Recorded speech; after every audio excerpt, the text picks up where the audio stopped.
안녕하세요. 스포자TV 샤론입니다.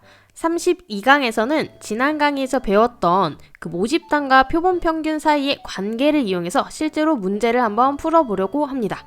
표본 평균의 분포는 무엇인지, 그리고 관련된 문제를 어떻게 푸는지 구체적으로 같이 한번 배워볼게요. 오늘 사용할 교재는 천재교육의 확률과 통계 교과서입니다. 네, 오늘은 확률과 통계 교과서 위주로 해서 같이 공부를 할 거기 때문에 교재가 있는 친구들은 119페이지를 펴고 같이 보면 좋을 것 같습니다. 자, 이 119페이지 중간 부분을 보면요. 오늘 우리가 배워야 할 가장 중요한 핵심 내용이 여기 나와 있습니다.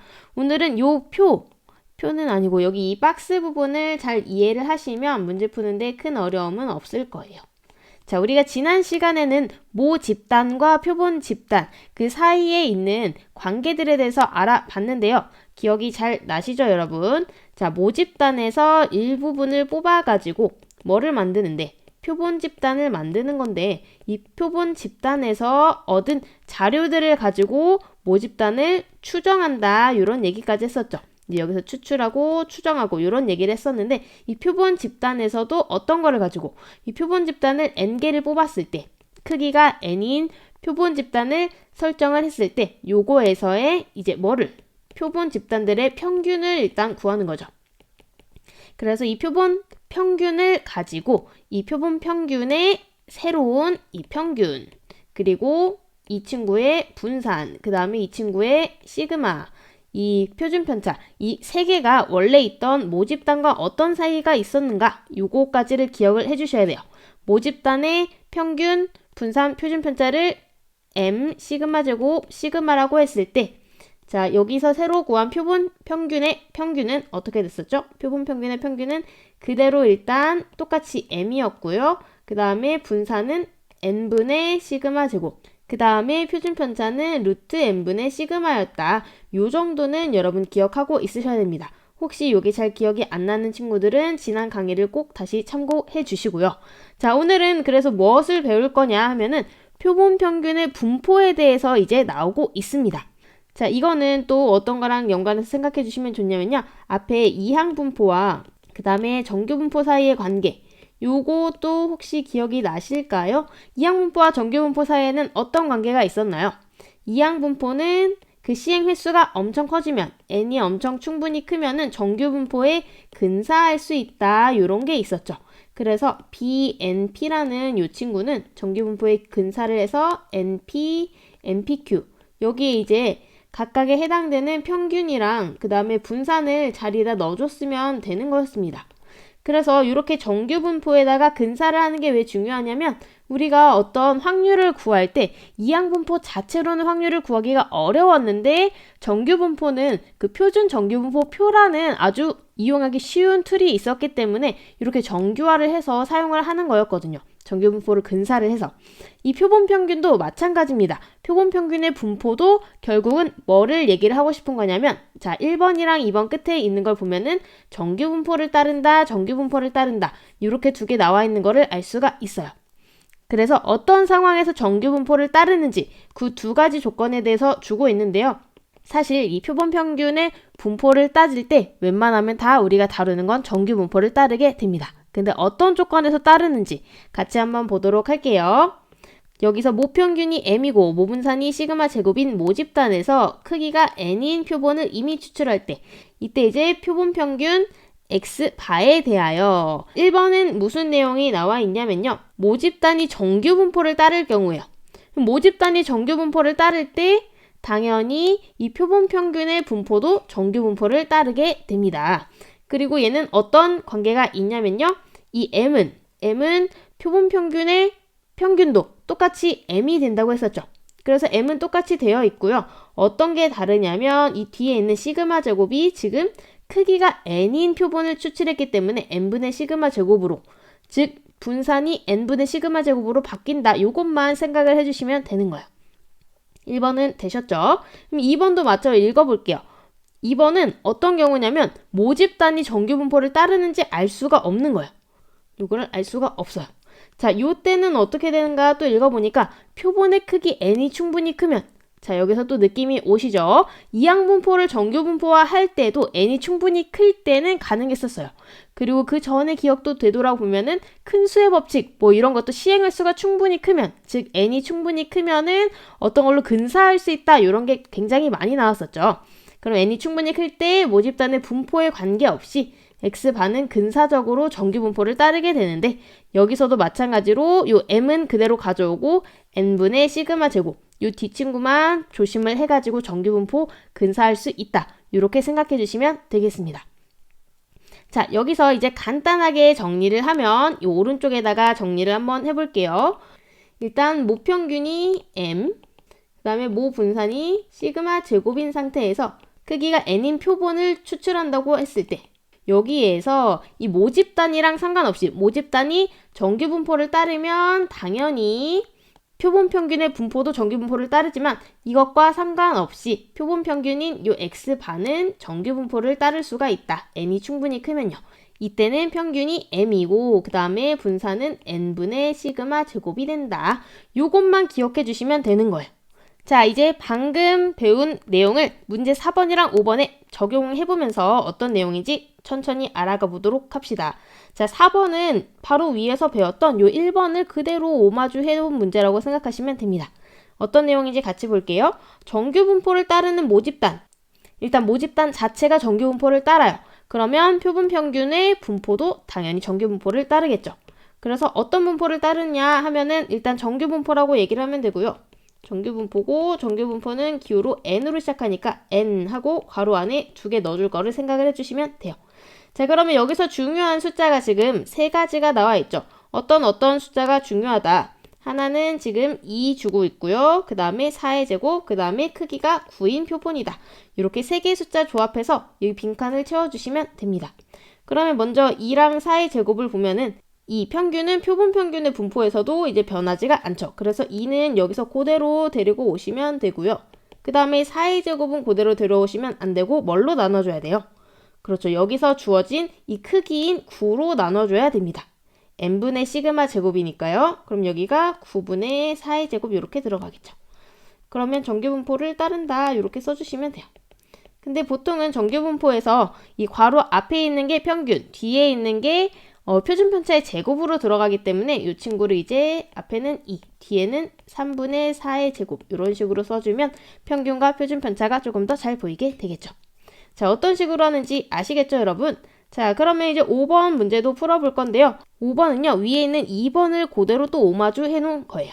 자, 2번은 아까 어떤 상황이었냐면 모집단이 정규분포 따르는 거랑 관계없이 n이 충분히 큰 경우였습니다. 그래서 이 문제도 보시면은 모평균이 15, 모분산이 25인 모집단에서, 즉 모집단이 딱히 정규분포를 따른다 어쩐다 이런 얘기가 없어요. 그렇지만 여기서 크기가 뭐라고 주어지고 있다. 크기가 100인 표본을 이미 추출할 때, 그러니까 여기서는 그 모집단을 뽑는 그 표본의 크기가 충분히 크다고 생각을 할 수가 있겠죠. 그러면 m이 15고 그 다음에 시그마 제곱이 25, 그 다음에 n이 100인 상황입니다. 그러면 표본평균 x반은 근사적으로 어떤 분포를 따를까요? 그렇죠. 정규분포를 따른다고 할 수가 있고요. 그 다음에 n 쓰고 평균은 변한다 안 변한다? 안 변하니까 앞에 있는 15 그대로 데려와서 써주시면 되고요. 15, 그 다음에 시그마 제곱은 여기다 그냥 쓰면 안 되고 n으로 나눠서 써줘야 된다. 자, 그러면은 n분의 시그마 제곱이니까 100분의 25 한 번 더 써주면은 n 15,2분의 1의 제곱 이렇게 쓸 수가 있겠네요. 얘를 따른다 이렇게 써주시면 되겠습니다. 자, 이제 121페이지에 있는 소단원 확인 문제를 풀면서 개념을 확실하게 정리를 하려고 하는데요. 여기서는 우리가 알고 있는 개념을 확인하는 것뿐만이 아니라 문제에 빠르게 적용하는 방법도 같이 알려드리려고 해요. 그래서 집중해서 끝까지 한번 들어보시면 좋을 것 같습니다. 자, 그러면 방금까지 우리가 정리했던 거 한번 짚고 넘어가면 좋겠죠. 우리가 지금은 모집단에 있는 모집단의 모 평균과 모 분산에 대해서 뭐 m과 시그마 제곱이라고 표현을 했다면 모집단이 정규분포를 따르든지 안 따르든지 상관없이 n이 충분히 클 때 우리가 다루는 경우는 다 이렇게 n이 충분히 크거나 모집단이 정규분포를 따르는 경우이기 때문에 이 x반은 무조건 정규분포를 따른다 이렇게 생각하시면 되는데요. 여기서의 평균은 그대로 가져가고 여기는 이제 뒤에는 n분의 시그마 제곱 이렇게 들어간다고 했잖아요. 그래서 이거를 한 번 더 쉽게 기호로 어떻게 정리를 할 거냐면 n 대신에 루트 n분의 시그마 이렇게 해서 통째로 제곱을 넣어줄 거예요. 그러면 이 친구가 바로 이제 n분의 시그마 제곱이 되는 거잖아요. 왜 이렇게 써주냐면 요 안에 괄호 안에 들어가는 게 보통 표준 편차를 많이 쓰기 때문에 이런 식으로 하는 걸 연습을 해보려고 합니다. 자, 그러면 이거 잘 숙지하시면서 1번 문제부터 같이 한번 보도록 할게요. 1번 문제는요. 정규분포를 따르는 모집단이다. 일단 정규분포 따른다고 주어졌고요. 크기가 100이다. 이렇게 했을 때 표본평균 x바에 대해서 이 친구 이제 문제를 쭉 보아하니까 표본평균 x바가 따르는 분포에 대한 문제인 것 같아요. 그러면 그거 기호로 나타내주면 좋겠죠. 표본평균 x바는 정규분포를 따르는데 평균은 그대로 누구? 200 데리고 오고요. 그 다음에 여기 20제곱인데 요거를 뭘로 나눠주기로 했어요. 크기가 100, 즉 n이 100이기 때문에 루트 n인 10으로 나눈 거를 써주면 된다. 그럼 여기가 10분의 20의 제곱이니까 뭐의 제곱이 되겠다. 이 친구가 이제 2의 제곱이다. 이렇게 써주시면 됩니다. 그래서 우리가 봐야 되는 상황은 200,2의 제곱인 상황. 이거 확인하시면서 한번 풀어볼게요. 그럼 첫 번째로 이 x반은 평균이니까 200이겠죠. 그 다음에 vx반은요. 2의 제곱, 즉 4가 되겠네요. 자, 그 다음에 다에 들어가는 거는 여기가 옆에 잘 보면 제곱이 있어요. 제곱 밑에 써지는 게 2다. 요거는 바로 찾을 수가 있고요. 그럼 맨 마지막에 있는 게 문제인데 자, 결국은 우리가 뭐를 하고 싶은 거냐면 요 확률을 구하고 싶은 게 이 마지막 최종 우리의 목적입니다. 어디서 많이 봤죠? 요 Z는 표준화를 얘기를 하는 거예요. 표준화 공식 아직 잊지 않으셨죠? 뭐였어요? 시그마분의 x-m이었다. 여기서는 이 Z가 어떻게 되는 거냐면 그냥 X가 아니라 표본 평균을 가지고 하는 거기 때문에 요거 대신에 우리가 방금 한 거 루트 n분의 시그마 시그마 자리엔 루트 n분의 시그마가 들어가고요. x파 마이너스 m 이 새로운 공식을 이용해서 정규화를 적용시켜 주시면 됩니다. 자, 그러면은 우리가 위에서 이미 구했기 때문에 그거 가지고 그대로 해주시면 돼요. 천천히 한번 고쳐볼게요. 그럼 x바 대신에 z 넣고요. 그 다음에 우리가 새롭게 구한 표준 편차는 바로 윗줄에 2라고 써있죠. 그래서 이 밑에다가 이제 2 그대로 써주고요. 그 다음에 198 빼기 m은 뭘로 똑같아요, 아직?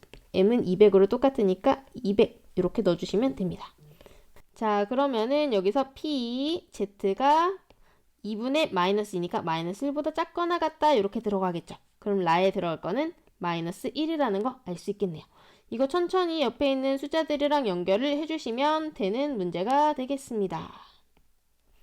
자, 그럼 이제 2번으로 바로 또 넘어갈게요.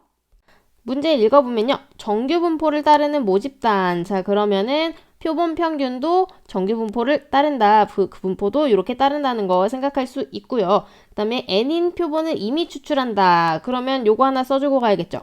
x반은 뭐를 따르는 거예요? 정규분포를 똑같이 따르는데 평균은 그대로 데리고 오고 그 다음에 크기가 n이었기 때문에 루트 n분의 2의 제곱 요거를 따르게 된다. 이렇게 데리고 오시면 돼요.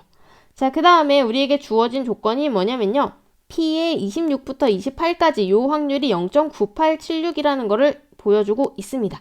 그런데 항상 우리가 이렇게 돼 있는 거는 뭐를 해줘야 돼요? 표준화를 해서 봐줘야 되잖아요. 그래서 Z로 고쳐가지고 한번 보도록 할게요. 그러면은 새롭게 바뀐 거에서의 시그마 분에 들어가야 되니까 시그마 뭐 들어가야 돼요? 요게 이제 요 밑에 들어가면 되겠죠.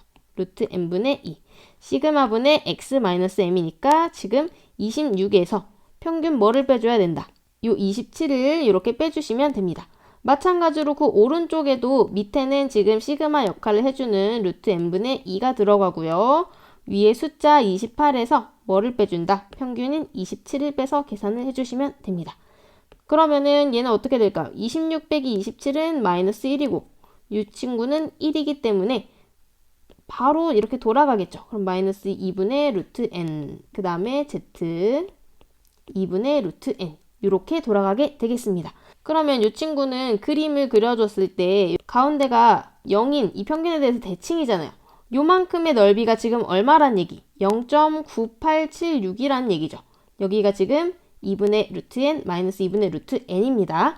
우리는 항상 기준이 뭐예요? 0부터 시작되는 요 초록색 부분이 기준이 되기 때문에 이 초록색 부분은 요거를 반으로 나눈 얼마다? 0.4938이다. 요거를 확인할 수가 있습니다.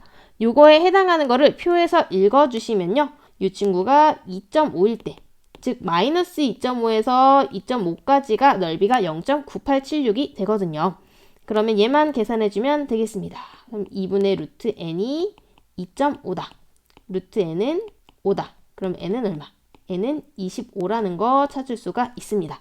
자, 이렇게 갑자기 정규분포 문제로 넘어오게 되어 있는데요. 통계 문제는 어쩔 수 없이 정규분포표랑 다 연관이 되어 있어요. 우리가 쉽게 통계를 구할 수 있는 방법이 표를 이용하는 방법이기 때문에 항상 정규화를 통해서 또 그거를 다시 표준화를 통해서 표로 이어진 문제다. 그래서 앞에 게 사실 잘 복습이 안 된 친구들은 꼭 복습을 하고 뒤에 부분도 공부를 하셔야 됩니다. 그럼 바로 이어서 또 3번 볼게요.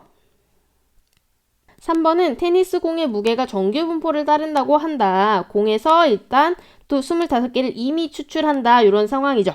그러면 여기서 또 표본 평균의 분포를 이용한 문제가 되겠습니다. 요 무게의 평균을 x바라고 하자. 표본 평균이죠.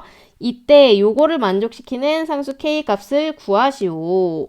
그러면 또 뭐 써줘야 돼요? 이 표본 평균이 어떤 분포를 따르는가? n 뭐 컴마 뭔데? 지금 정규분포가 58,0.5니까 평균 그대로 58 데리고 오시고요. 그 다음에 n이 25인 상황이니까 루트 n은 얼마다? 5다. 그래서 루트 n으로 요걸 나눠준 0.1의 제곱을 따른다. 요거까지 이제 빠르게 하실 수 있겠죠. 자, 그 다음에는 이제 우리에게 주어진 문제를 다시 잘 봐야 되는데요. 주어진 조건이 x바가 k 이상일 확률이 0.025다. 그럼 요것도 뭘로 고쳐줘야 돼요? 또 표준화해서 고쳐주시면 되겠죠. 자, 이거를 고쳐주려면 일단 x바 자리에 z 넣고요. 그 다음에 k 마이너스 지금 평균이 58이고 그 다음에 표준 편차가 0.1이기 때문에 그거 그대로 데려와서 써주겠습니다. 자, 이렇게 들어가면 이제 표준화가 끝난 상태고요. 이거 간단히 한번 계산해 볼까요?